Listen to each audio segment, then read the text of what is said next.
ओम नमः शिवाय। नमस्कार दोस्तों, ऋषि पंचमी की आप सभी को हार्दिक शुभकामनाएं।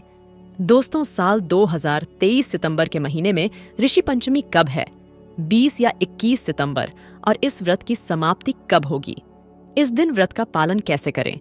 व्रत में कौन सी चीजें नहीं खानी चाहिए?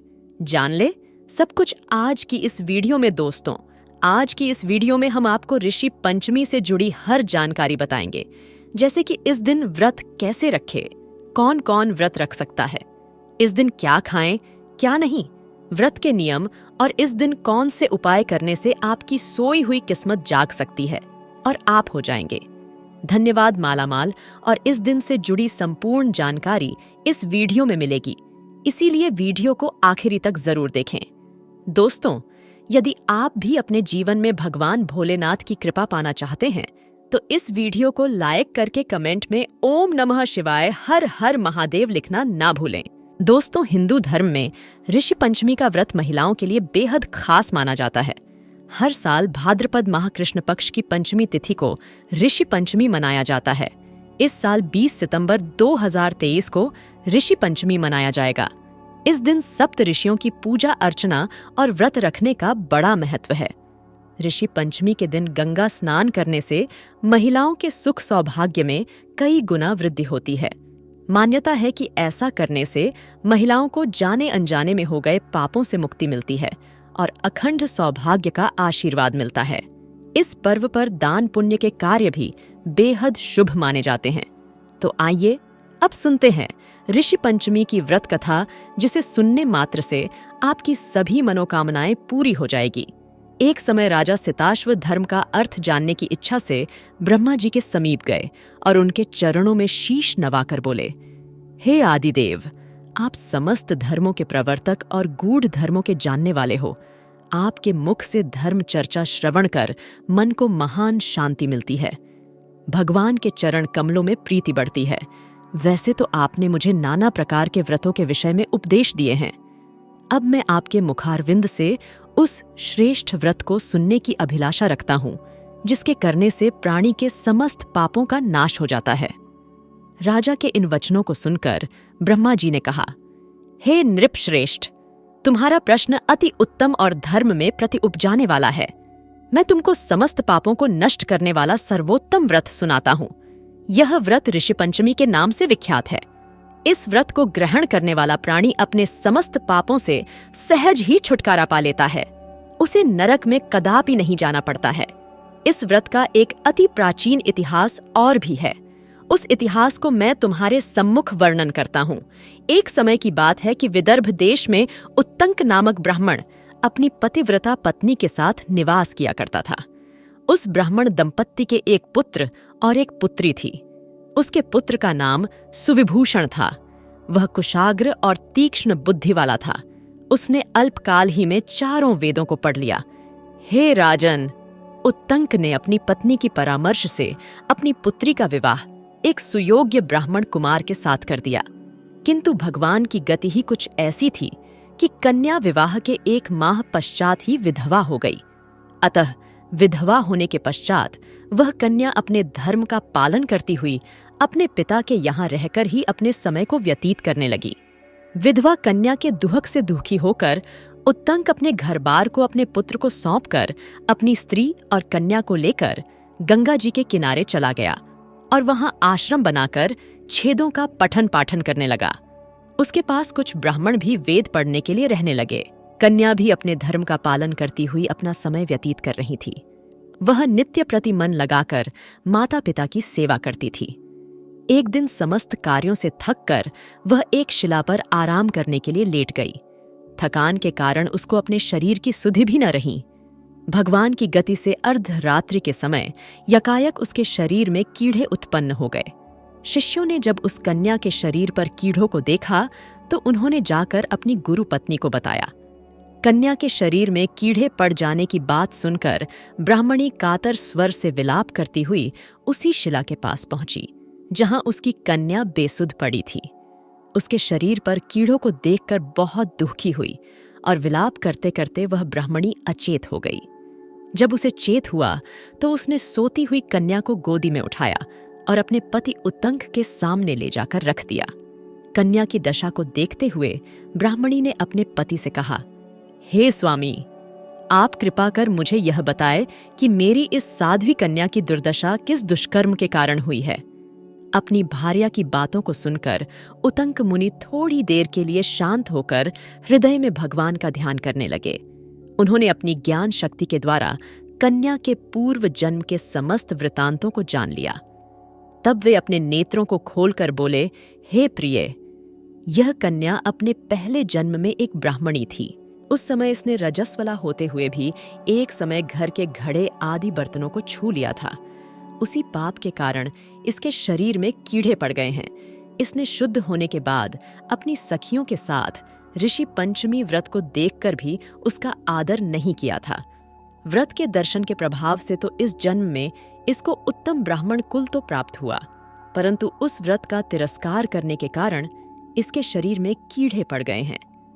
मुनि के वचनों को सुनकर सुशीला बोली, हे स्वामिन, जिस व्रत के दर्शन मात्र से आपके समान ब्रह्म तेजोमय उत्तम कुल में इसको जन्म प्राप्त हुआ और जिसका तिरस्कार करने से शरीर कीड़ों से भर गया, उस महान आश्चर्यजनक व्रत को आप कृपा करके मुझे सुनाएं। उत्तंक प्रसन्न होकर बोले, हे सुशीले, वह व्रत समस्त व्रतों में उत्तम है। इसके प्रभाव से समस्त पाप नष्ट हो जाते हैं।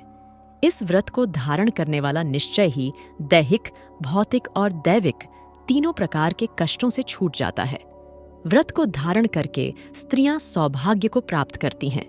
यह महान व्रत भादो मास के शुक्ल पक्ष में पंचमी को होता है। इस व्रत के प्रभाव से उसे अपने पूर्व जन्म का स्मरण रहता है। दूसरी कथा भविष्य पुराण में इस प्रकार आती है कि एक बार भगवान कृष्ण से महाराज युधिष्ठिर ने कहा कि वह कौन सी पंचमी है जिसके करने से नारी जाति दोष से मुक्त होकर के महान पुण्य को प्राप्त होती है। आप मुझे संक्षेप में श्रवण कराइए। युधिष्ठिर ने प्रश्न किया, हे देवेश, मैंने आपके श्रीमुख से अनेकों व्रतों को श्रवण किया है। अब आप कृपा करके पापों को नष्ट करने वाला कोई उत्तम व्रत सुनावे। राजा के इन वचनों को सुनकर श्री कृष्ण जी बोले, हे राजेंद्र, अब मैं तुमको ऋषि पंचमी का उत्तम व्रत सुनाता हूँ, जिसको धारण करने से स्त्री समस्त पापों से छुटकारा प्राप्त कर लेती है। हे नृपोत्तम, पूर्व समय में वृत्रासुर का वध करने के कारण इंद्र के उस पाप को 4 स्थानों पर बांट दिया। पहला अग्नि की ज्वाला में, दूसरा नदियों के बरसाती जल में, तीसरा पर्वतों में और चौथा स्त्री के रज में। उस रजस्वला धर्म में जाने अनजाने उससे जो भी पाप हो जाते हैं, उनकी शुद्धि के लिए ऋषि पंचमी व्रत करना उत्तम है। यह व्रत समान रूप से चारों वर्णों की स्त्रियों को करना चाहिए। इसी विषय में एक प्राचीन कथा का वर्णन करता हूँ। सतयुग में विदर्भ नगरी में स्वयंजित नामक राजा हुए। वे प्रजा का पुत्रवत पालन करते थे। उनके आचरण ऋषि के समान थे। उनके राज्य में समस्त वेदों का झांता समस्त जीवों का उपकार वाला सुमित्र नामक एक कृषक ब्राह्मण निवास करता था। उनकी स्त्री जयश्री पतिव्रता थी। ब्राह्मण के अनेक नौकर चाकर भी थे। एक समय वर्षा काल में जब वह साध्वी खेती के कामों लगी हुई थी, तब वह रजस्वला भी हो गई।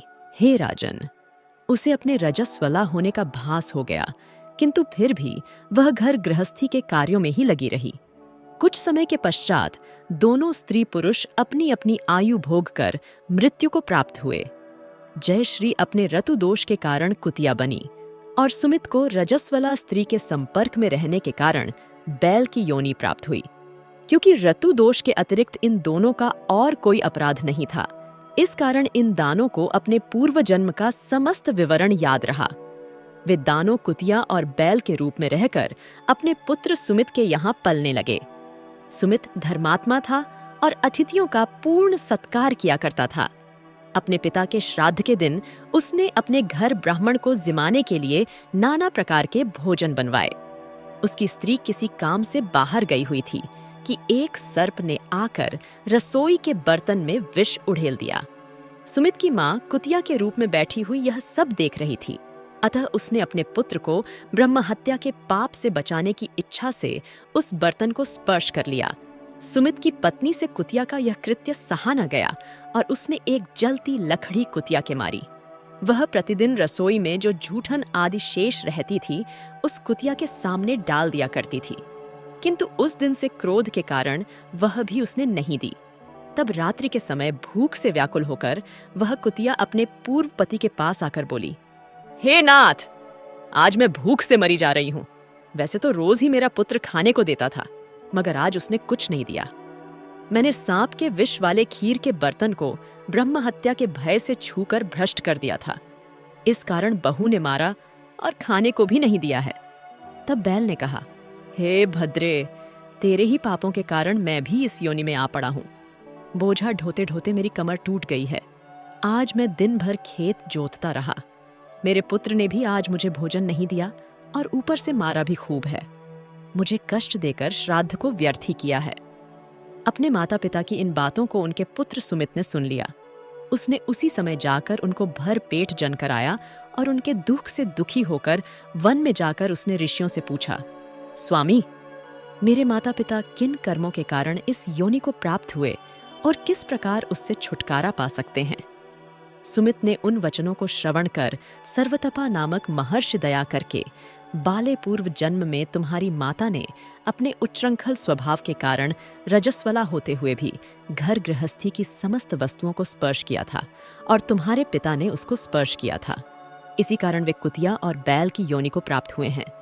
तुम उनकी मुक्ति के लिए ऋषि पंचमी का व्रत धारण करो। श्री कृष्ण जी बोले, हे राजन, महर्षि सर्वतपा के इन वचनों को श्रवण करके सुमित अपने घर लौट आया और ऋषि पंचमी का दिन आने पर उसने अपनी स्त्री सहित उस व्रत को धारण किया और उसके पुण्य अपने माता पिता को दे दिया। व्रत के प्रभाव से उसके माता पिता दोनों ही पशु को योनियों से मुक्त हो गए और स्वर्ग को चले गए। जो स्त्री इस व्रत को धारण करती है वह समस्त सुखों को पाती है। बोलो, हर हर महादेव।